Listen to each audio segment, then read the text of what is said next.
ఏ కూర్చో, కూర్చో, కూర్చో, కూర్చో. ఎవరికే నువ్వు చెప్తే ప్రకటించారా? కూర్చో.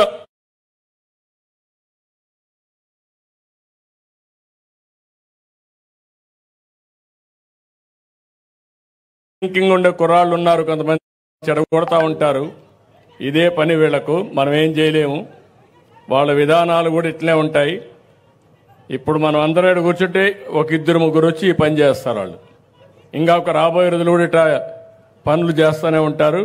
వీళ్ళకి ఒక విధానం ఉండదు, మనం ఏం చేయలేం. వాళ్ళ మైండ్లు ఖరాబ్ అయిన తర్వాత మనం ఏం చేయలేం, కానీ వాళ్ళు వదిలిపెట్టేయడం మంచిది. ఇప్పుడు మీరు చూసిన మంచి ఏదైనా ఉంటే ఆ కుర్రాడు భవిష్యత్తు ఉండాలంటే వీళ్ళు చూసి నేర్చుకోవాలా. పోకి రోడ్డు వారికి తిరిగితే లాభం ఏంటి, ఏమొస్తుంది అతనికి? వీళ్ళు ఇంటికాడ కూర్చొని ఒక 20,000 50,000 ఇంటిని సంపాదిస్తారు, తల్లిదండ్రులు చూసుకుంటున్నారు. మీరు కూడా ఆ పని చేస్తే సంతోషపడేవాడిని. అదే మాదిరిగా ఈరోజు నేను అది చెప్పిన తర్వాత అమెరికాకు మన వాళ్ళు వెళ్ళి